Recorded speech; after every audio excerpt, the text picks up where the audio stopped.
Good evening. Welcome to 168 Hours. My name is Razmik Martirosyan, and today, together with Dr. Khachikyan, we will interview Colonel Douglas Macgregor. He is a retired U.S. Army colonel, CEO of Our Country, Our Choice, and the former senior advisor to the Secretary of Defense during President Trump's first term, and Christine Arakelian, a senior economic and business management consultant and a fellow at the Armenian Society of Fellows. Thank you so much for making the time. Thank you.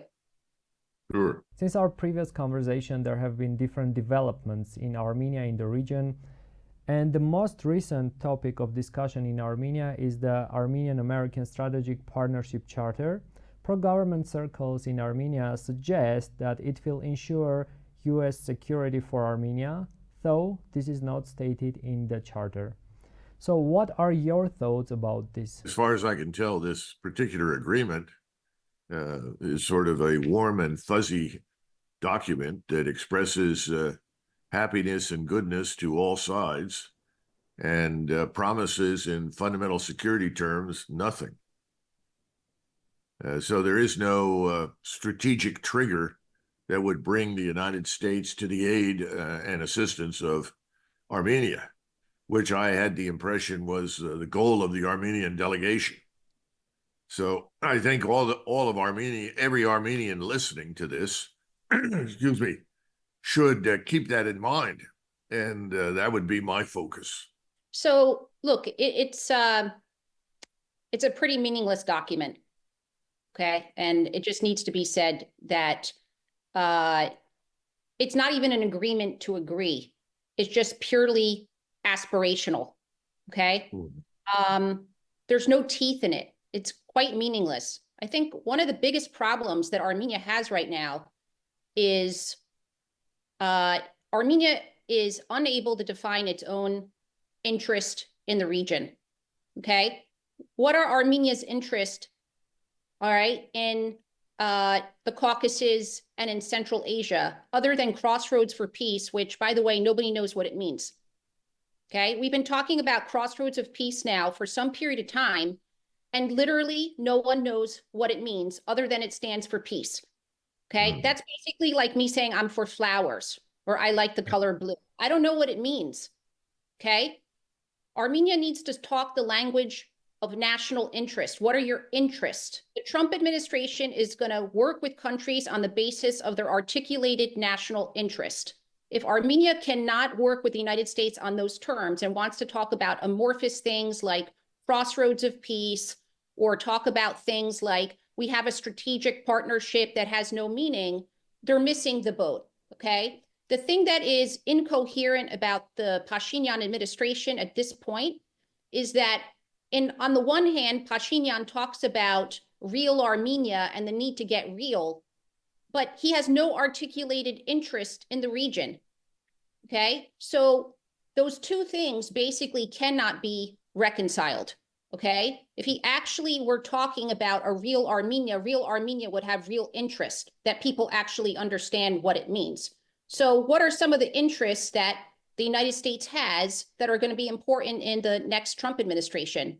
Well, number one is there's going to be a focus on China. Okay, how can Armenia basically play a role in stemming Belt and Road? There has been a plan articulated to the Armenian government, as well as other governments in the region, by myself and other Armenian diaspora, loosely called the Armenia-Egypt-India Plan, meaning the key to basically developing SUNIC, okay, is creating a balance of power there. And a lot of countries in the region are now threatened by Turkish hegemony in the region, okay? If you talk about, if you look at how Erdogan and Turkey are talking about their success in Syria, they're basically saying they should have gotten Aleppo and Damascus after World War I. So it's very clear from their statements where they're going with this. And so Turkish hegemony is a huge concern, okay? So, and Turkey is fundamentally economically aligned with China. That puts Turkey at odds fundamentally with the United States. Okay, how is Armenia going to address that? Well, they're going to address that not as a standalone and talking about amorphous things like crossroads of peace that nobody knows what it means. They're actually going to work with partners in the region, okay, to address these components. So the U.S. has a key concern in stemming China. They need to shore up their relationship with India. Okay, they need to basically make sure that Turkey does not have hegemony in the Eastern Med and potentially go to war with Greece and Israel. These are all interests of the United States. The United States also has concerns with respect to supply chain and to Chinese control of key components that are important to the United States, such as APIs, which are active pharmaceutical ingredients, the key building blocks of drugs, and rare earth minerals. These are all concerns. So if Armenia can't articulate things crisply, that people understand what it means, there is no agreement with the United States. If I could add one thing that I think is important for any Armenian diplomat to understand, and that is very simply that the extent to which the United States is currently committed to Israel and its interests is unprecedented. And the forces behind the current presidency, and they were there obviously under Biden, they are now even stronger than they were under Biden, are driving us into a relationship to guarantee in perpetuity Israel's security and dominance in the Middle East. What this means is that others will be sacrificed in the interest of Israel. One of those who are being sacrificed as we speak right now, of course, are the people in Ukraine. I think you're going to see a gradual disengagement from what is an utterly failed operation in Ukraine against Russia, because there's simply nothing that Washington can do about it unless it wants to declare war on Russia and fight, which it does not. So I think you will see a gradual disengagement. It'll leave the topic list for the media, and the focus will shift entirely for the time being to the Middle East. Now, if you think the Middle East is a tar pit in which someone can become mired very quickly and can never get out of, that may also result in China taking a back seat to what's happening in the Middle East. Because one of the reasons for the backing of Israel and its dominance in the region is ostensibly to control the flow of oil, which is vital to China. So again, my concern is if you're in Armenia and you are trying to get the attention of the United States, where is the United States' attention? It's Israel. Now, what does that mean to the states that surround Armenia? Are there any states surrounding or touching Armenia that are potentially or already in reality closely allied with Israel? If you answer that question, you know the dilemma that you confront. Christine, did you want to elaborate on that? Yeah, look, I mean, let's just put it on the table. Israel and Azerbaijan are very closely aligned. Okay. Now, one of the statements that Aliyev has made, he's said a lot of things in the past week, including that Armenia is a fascist state, which is kind of hilarious, right? I mean, Aliyev's pointing the finger at fascist state, but leaving that aside, one of the things that he said as well, okay, is the fact that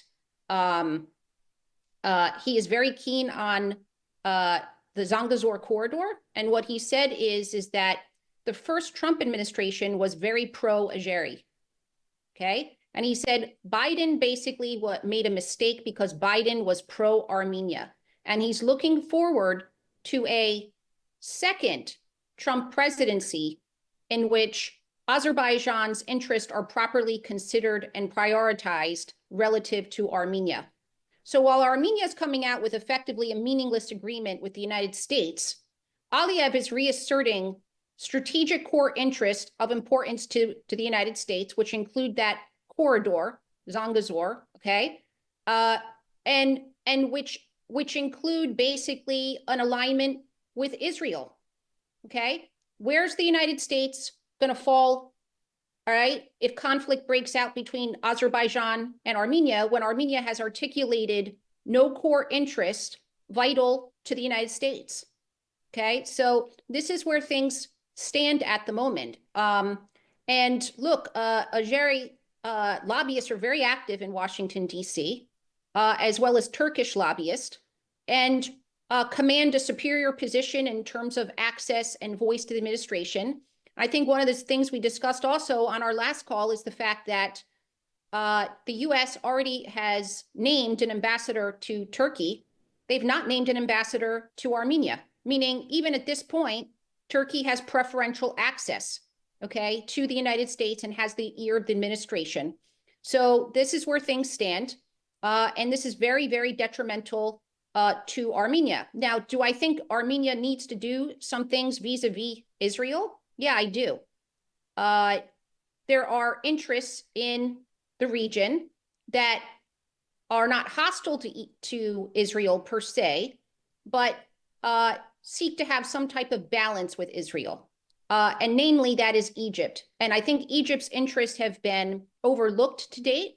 But people talk about a balance in the Middle East between Saudi and Iran. Well, there needs to be one between Egypt and Turkey as well. Okay. And I think that's going to come to the forefront because a lot of people, again, are concerned about Turkish hegemony. And Egypt plays a key role in basically balancing Israeli interests in the region. And I think that that's going to be very important for Armenia to develop over the next several years. So regarding the agreement, if we look at the substance of it, there is some talk of military training for Armenian officers, which is all great, fine. There is some talk of reinforcing Armenia's borders.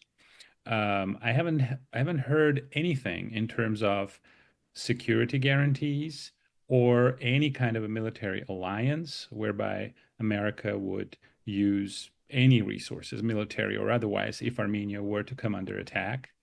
There was no talk of any membership in NATO. There's no talk of a military deployment on Armenia's territory or of a U.S. military base. And the U.S. has 750 military bases around the world in 80 countries, I'm told. So none of that is there. So it's a strategic partnership. Like Colonel said, it's a fuzzy, warm and fuzzy, feel good kind of an agreement. When you look at the substance of it, you cannot compare it to the U.S. commitments vis-a-vis its allies in NATO or Israel or many other countries around the world. Not even a verbal commitment that the U.S. will come to the aid of Taiwan, for example, which was made by President Biden. Not even that. So there's nothing there really. And it's being trumpeted right now in Armenia as a strategic achievement, a strategic alliance, which it's not. Regarding what Colonel said and what Christine said, yes, Israel is going to play, from what I understand, a very important role in U.S. foreign policy, and Azerbaijan is a close ally of Israel, and Turkey is another very important ally. So if there were to be a military threat against Armenia from Azerbaijan and Turkey, that would be a threat from two very close allies of the United States. So how would the United States react, given that the potential source of the threat would be from Azerbaijan, a close ally of a very close ally of the United States, and from Turkey, which is a NATO member country. So that sounds a little bit absurd. What this did for Armenia is we already had two opponents, not to say enemies, Azerbaijan and Turkey, and now we're going to add two more, because this kind of an agreement, especially the presence of U.S. forces on Armenia's borders with Iran, that's going to be a major irritant for Iran, and already is a major irritant for Russia. And Russia made no secret of it, speaking about some serious consequences for this. So we had two enemies, now we're going to have four. So that's something to celebrate. Just something I wanted to contribute. Well, can I just say one thing, which is, let's talk about Pashinyan's decision to have a vote on joining the EU. The EU, as it is constituted now, is effectively on its way out. Okay, let's just call it for what it is. Okay, you're joining NATO. NATO's overextended. A lot of these commitments are going to have to be revisited. It's okay. Now, the colonel can disagree with me, and I will accept that. If he basically says, no, Christine's wrong. But let's just talk about the EU for a moment. The EU is trending right Austria is putting in a far-right government. Now, I put that in quotations. It's a nationalist government, but that's relatively new, okay, in the region. 20 years ago, you'd be castigated and cast aside. That no longer is the case, okay? So we're looking at Croatia, Austria, Hungary, okay, Slovakia, okay? And then you look at basically the countries in which there are, how to say, more sort of traditional liberal Western European countries. Their hold is tenuous.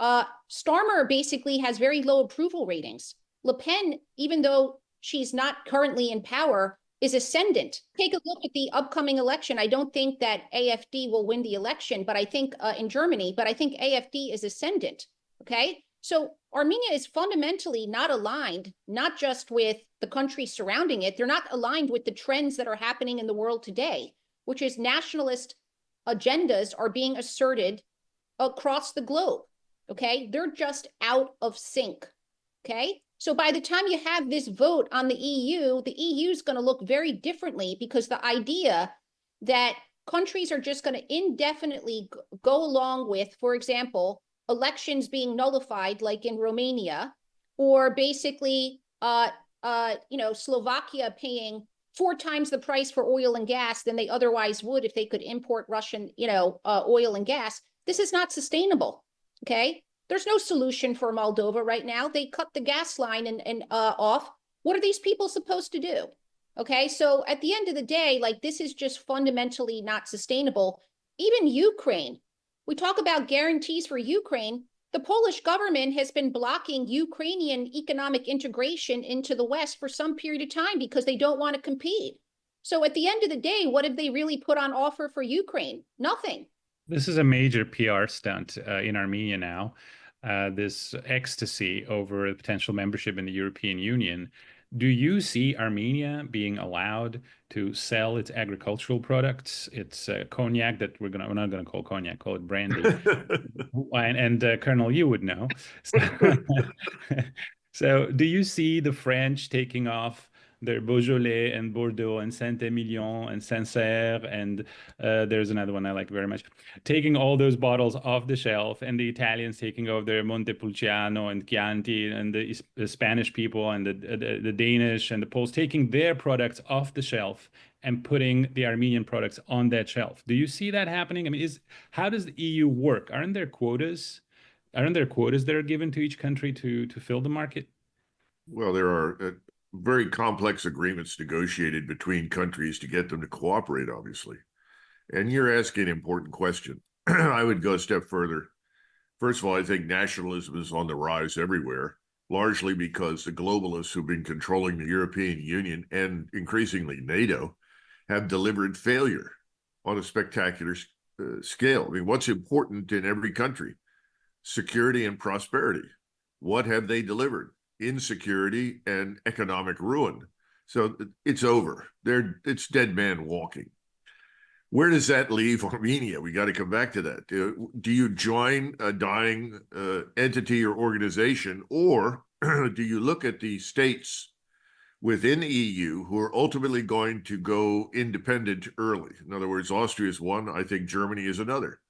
That's Today, right. if you mention the EU and Germany, the Germans are sick of it because they see themselves as paying everyone's bills. They're sort of the milk cow that is being milked to the point of being ridiculous. Germans are tired of being part of the 80-year apology tour. They're sick of that. Is Germany a place where Armenia should focus? Well, the Germans have a long relationship historically, if you go back even to Prussia, with Iran. That's and right. the Germans have never been excited about war with Iran. That's right. That doesn't mean the Germans hate the Turks. Far from it. The Germans have been somewhat enlightened, at least insofar as they recognized that everybody in the Middle East wants to be independent. They don't want to be someone's colony. They don't want to be an imperialist possession. I think there is something to be said for cultivating good relations with the Germans and the Austrians. There's no question about it. And look at whatever you can set up there.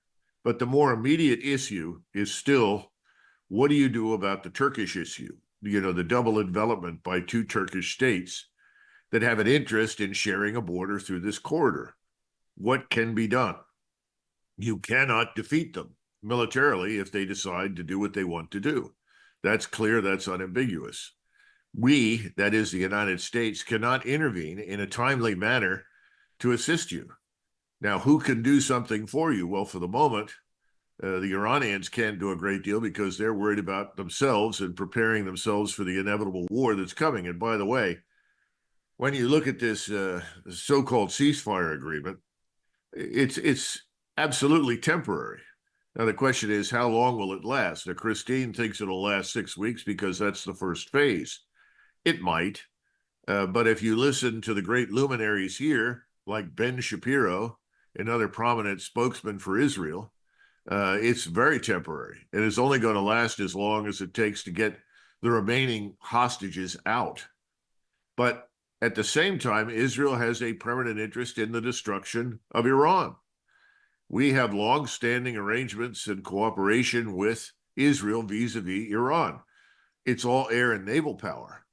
I think that's on the table now. I think once Donald Trump is in office, I would be very surprised if we did not shortly thereafter end up at war with Iran. Now, the underlying assumptions are scary because there's always this assumption in Washington that whatever we do militarily is short, sharp, and decisive. In reality, it's lengthy, completely indecisive, and unfocused. And I think that's what will happen. We'll go in with the Israelis against Iran.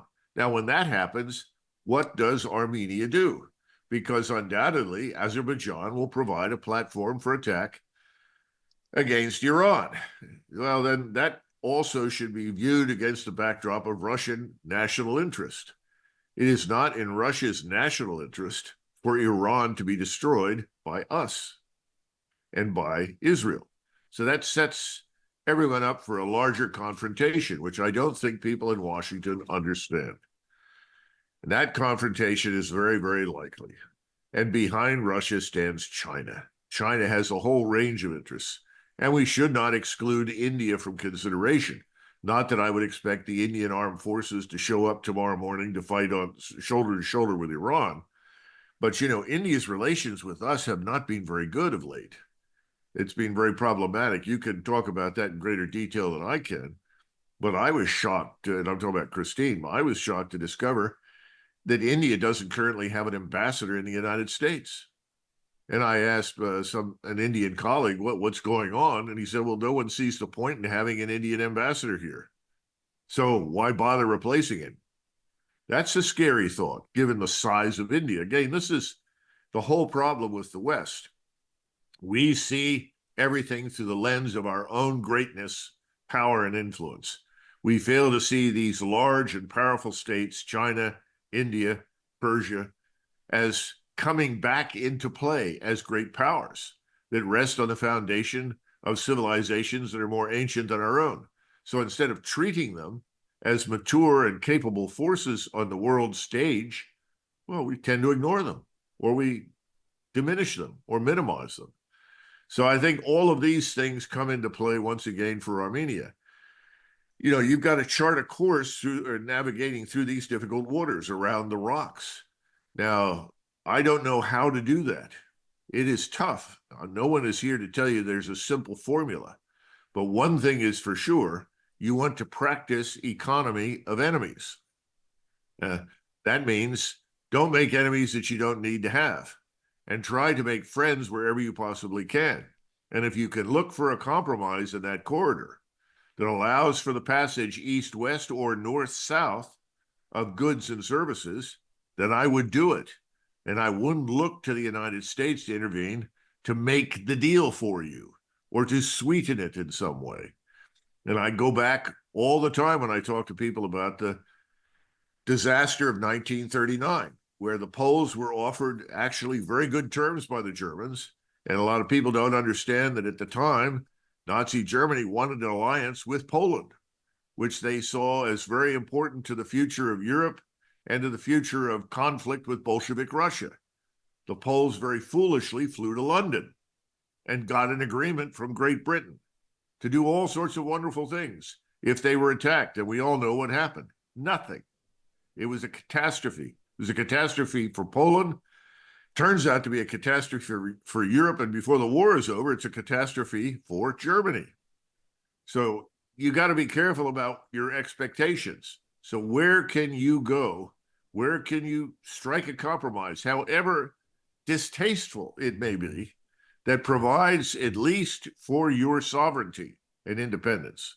Colonel, I know you're a big history buff, and I love your historical analogies. I think Armenia, on a much, much smaller scale, is now in the position of France during the interwar period, just asking for someone to guarantee its eastern border, and then seeing the U.S. and England kind of giving a tentative commitment and then kind of breaking it, and then finding itself confronted with Germany again. I mean, it's a different scale of things, but I think somewhat comparable to later Kellogg-Briand Pact and the Treaty of Paris.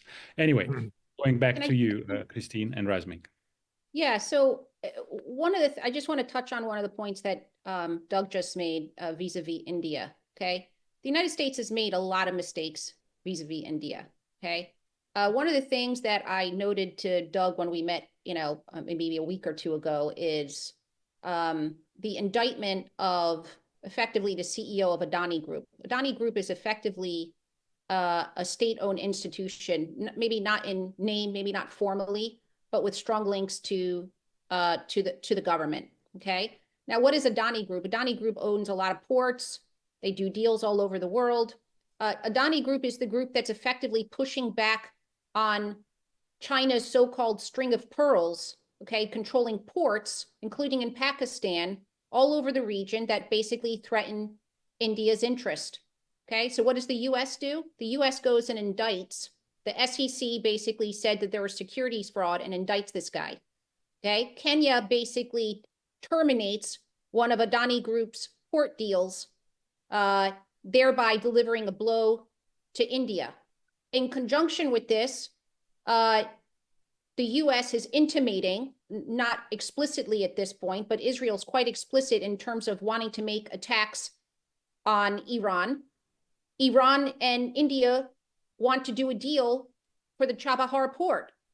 That Chabahar port is crucial for Armenia, okay? Armenia needs that Chabahar port for its own trade, free trade, and being able to access the world, okay? This is actually how the crossroads for peace can be developed, okay? So at the end of the day, right now, India's interests are extremely threatened, and India is not going to sit on the sidelines indefinitely. I think when there's a strike on Iran, because I think at this point it's a question of when, not if, when there is a strike on Iran, India is not going to take action immediately, but they're not going to sit on the sidelines and watch Iran destroyed. Iran is an ancient civilization, and the way this is being viewed effectively in the global south is that India is the 5th largest economy in the world, okay, soon to be the 4th, and Western interests are looking to go and club them on the knees to make sure that they cannot assert their interest, okay? This is just fundamentally unacceptable. So people should not think Iran is just this pariah state with mullahs running around. There are important allies of the United States, like India, okay, that view Iran as a very strategic and important ally. That in turn has to be considered by Armenia. But then you have to say to yourself, okay, India needs a land corridor that is not aligned with the Chinese. Turkey is aligned with the Chinese. But as part of that, if you're going to basically stem Turkish and Pakistani and Chinese interests that are threatening India, that's not a complete solution. Again, because Turkey is now asserting both land and sea hegemony, okay, given their interests now in the Eastern Med. So you need a comprehensive solution. Who's addressing Turkish interest in the Eastern Med? That's Egypt, Cyprus, and Greece. There you go. Those are the countries that you need to work with. And going to a point I made on the last call, the biggest issue is like, look, Russia right now is not going to be able to secure Syunik. They're not, for obvious reasons. They have a lot on their plate. And candidly, if Iran is attacked, or when it is attacked, Russia's going to have to take a position there. Okay, they're overextended. So then you have to say, okay, who else can do this? I can only think of one country that potentially would have an interest in doing this. It's Egypt, okay? Unless India basically agrees to come in, but India's commitments to Armenia to date have been very loosely defined, okay? And I think candidly, and what I'm told behind the scenes is that India is extremely frustrated with Armenia because they don't actually sort of define their interests and how they're going to move things ahead, okay? I was told basically that when India announced the deal with Iran on the Chabahar port, that they were begging the Armenian government for input that they weren't getting, okay? There's a frustration level that people have with Armenia that needs to be addressed if people are basically going to come in and basically, maybe not for the benefit of Armenia, but for their own interest in making sure that that corridor is basically more neutral to the region overall. Well, you know, unfortunately, Christine, I have the impression that our friends in Armenia have failed to step up to this corridor from Chabahar because of us, because of Washington.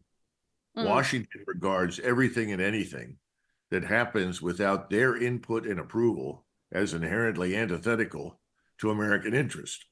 So I think that's part of the reason the Armenian government hasn't stepped up to it, even though it's obviously in Armenia's interest. Sure. And I think that again, is something that Pashinyan has to consider. There is a dichotomy or tension between saying that you're defending real Armenia, right? We have to abandon the historic Armenia. Now we're about real Armenia. Okay, but what are real Armenia's interests? Right? He can't define them. Real quick, I want to make a point as well on a point Doug made earlier with respect to Germany, etc., and looking at that very closely. That is actually going to be very important. Germany as well as Austria-Hungary. The talk is basically that Austria and Hungary are collaborating very closely behind the scenes. And as people know, Austria-Hungary were basically very important to holding back the Turks. Okay, Turkey is also asserting its interest in the Balkans. It hasn't really been discussed very much. This is going to be a big issue for the Europeans. Okay, that's also going to be a big issue for Germany vis-a-vis immigration and other concerns they have vis-a-vis the Balkans. So at the end of the day, Armenia, and again, I don't think this is the highest priority, but they're going to need to work with European countries with respect to Turkish interest in the Balkans and how that is playing out, because that's part of the larger chessboard, okay, that has to be considered, and is certainly being considered by countries like Greece right now and others who historically have had interest in the Balkans that are not really being recognized right now. I have a brief question. You are mentioning about the role of Egypt. What kind of assistance can provide Egypt to Armenia in case of escalation in Syunik region? Well, what I have advocated for the past 2 years, and there's a question at this point whether it's like too little, too late. But what I've advocated for is that there needs to be a balance of power before investments go in. Armenia doesn't have just an issue in the Syunik region relative to investments. Those investments are insecure because they're threatened by Turkish and Azerbaijan's interest in that region. Okay, same thing for what happened in Artsakh. I know people who funded hospitals and schools and other things, they've lost all that money because Artsakh is no longer under Armenian control. So the same thing is the case for Syunik. So in other words, you're in a death spiral, okay? You're in a death spiral because you need to develop it. You're being told that you need to develop it. You can't attract the investments. You can't attract the investments because there's no interest there, okay? So what I've advocated for is effectively a strategic deal, a partnership between the Egyptian government and the Armenian government, whereby Egypt takes a stake in the Zangezur corridor. Okay, I don't like the terminology of crossroads for peace because candidly, I just don't know what it means. Okay, at least I understand what corridor means. Now, I'm not suggesting that there should be an extraterritorial component to what is developed in that region. That's obviously inimical to Armenia's interest. But what I am saying is basically that there's a balance of power issue that's not going to be addressed by the West in that region. Armenia and Egypt have historic interest. Egypt has experience with Suez, and also Egypt has the component of experience with international law. They have a very sophisticated diplomatic corps. There will have to be an international law component to how this is developed. And Egypt has a key relationship with Israel that can also be a check, basically, to Azerbaijan. So they're not just a counterpoint to Turkey, they also have a counterpoint to Azerbaijan. And last but not least, they're going to be in need of a land corridor to balance out their interest in Suez. Okay? Now, Trump's comments on the Panama Canal are being viewed with alarm by people in Egypt right now. Okay? Because if you're going to retake Panama, who's going to want to retake Suez? Nobody's talking about it, at least that I've seen. But you think that people in the region are not going to draw that conclusion? Like, if you're going to open up Pandora's box and relitigate all of history, then it's all on the table. And what that means is Suez is back on the table as well. Okay? So Egypt's going to have to think more broadly in the region. They've already stated, if you take a look at what they're saying publicly, they're already saying that basically their interests are threatened by what is taking place in Syria right now. Now, it's more amorphous. They're waiting to see what happens. Everyone's sort of wait and see, right? Trump is going to be in power in a matter of days, okay? But they're thinking long-term to the region, okay?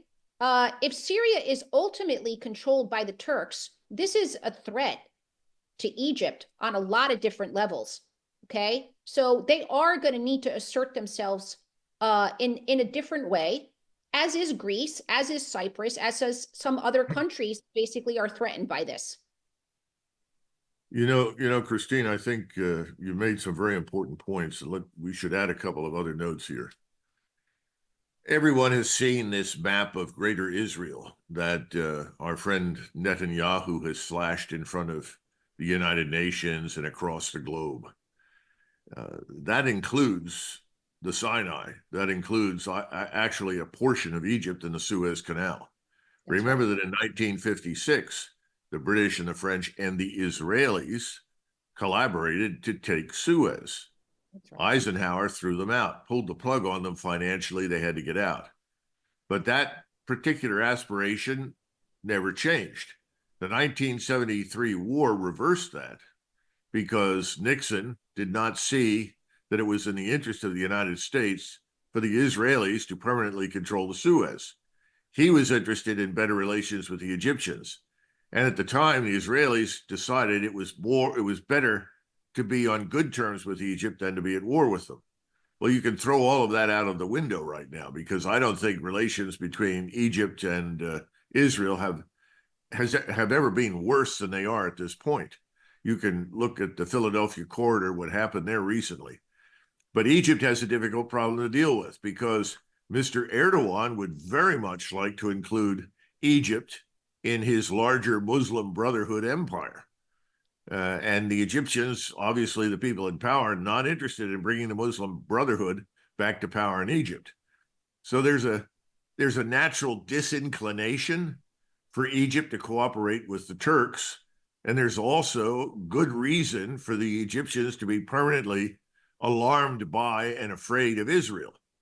So they've been turning to us, and what we've done is essentially bribe them with vast sums of cash to stay in our camp. I don't know how much longer that will work. What's the alternative in Egypt? Russia. The Egyptians had good relations with the Russians. They still have good relations with them. We don't know what will happen there, but this takes you back to this entangling series of relationships that Christine's talking about that are very real. We are in a difficult position because we have no strategy other than to do what Israel wants. That needs to be understood. There is no strategy in Washington. We keep talking about President Trump coming back to power. Well, he was in power for 4 years previously, and what was he able to fundamentally do? Not much. Our presidents are not dictators. They have to deal with powers in Washington that control the Senate and the House. How much freedom of maneuver does Donald Trump really have? And if he embarks upon this joint U.S. Israeli attack on Iran, which I think is inevitable, he's going to have even less freedom of maneuver because that's going to change the complexion of the whole region. again, we go back to Armenia. What can Armenia do? Where does it establish its credit lines so that when the time comes, they can be supported as needed? And I think you've heard Egypt, you've heard Germany, Austria. Now you're talking about the Balkans, Greece, Cyprus. Those are permanent problems. They're not going away. And the Turks are not happy with Cyprus. And frankly, from what I know about the Turks, they would love to sink everything in the Greek Navy, given the opportunity. And they'd be in a position to do so. The Greeks believe in their heart of hearts that we will come to their rescue. But everyone in Washington wants desperately to avoid a war with the Turks. The problem is that Turkey now shares a border with Israel. If anyone thinks that Syria is some sort of independent actor, they're out of their minds. Now, the Turks want to deal decisively with the Kurds. And I think that's something that everyone in Armenia should watch, because we've pumped a lot of money and resources into the Kurds. Are we prepared to go to war for the Kurds against the Turks? My suspicion is no. In which case, where does that leave Armenia? It leaves it in search of others to help and sustain it. And Christine is right. The Egyptians, not just the Egyptians, the Jordanians, are watching with great apprehension what's coming out of Syria, because these Islamist forces are coming over the border. And while it has some support in Saudi Arabia, there are many in Saudi Arabia in the leadership ranks that are not happy at all with the advance of Turkish power to the border with Israel. So then all of these things are now in motion. The people in Washington don't understand them. You have to understand them. We don't. Colonel, I think your analogy with the Kurds is an excellent analogy. Correct me if I'm wrong, and you certainly would know this better than I do, but several high-ranking U.S. officers called the Kurds the most reliable U.S. allies. I remember people saying that. And then, Yes. if I remember correctly, during the first Trump administration, they were basically surrendered to the Turkish forces. So I agree with you. I don't think that the U.S. will defend Kurdish interests, even though they are the most reliable U.S. ally. The problem is that America never called Armenians its ally, nor the most reliable ally. So we're not even in that category. So signing this strategic partnership, whatever, that doesn't really have any substance to it, I think is a very dangerous PR stunt. Now, my final question is, in a few days, as Christine said, we're going to have a new administration. It seems that it's very important to understand, where will this administration go? Will this be a presidency of peace, as promised during the election campaign? Or will there be some kind of a confrontation with Iran, probably airstrikes against nuclear facilities? I think it's vital to understand, I mean, what are you hearing from this, from the people who are appointed to this new administration? Do you think that there will be an attack on Iran, which is vital for us to know, because all these consequences that Colonel mentioned will come into force? And another very important thing to understand is, will there be some kind of a negotiated solution to the war in Ukraine? I think those two basically volcanoes will decide what happens in our little region. Judge Napolitano put together what would you call it, a collage or something of statements of people that are now taking up appointments in the administration. And each one in succession, ending with Kash Patel, the man that is going to take over the FBI. Each one of them said, Israel is our first priority. Kash Patel in the FBI, he finishes up, he said, well, we're going to do this and this, but Israel is our first priority. Now, Donald Trump has talked about dealing decisively with the drug cartels in Mexico. He's talking about securing the border. And of course, he's ultimately going to figure out that it's not just the border. We've got a problem with our harbors, our littoral waters, as well as airports and so forth.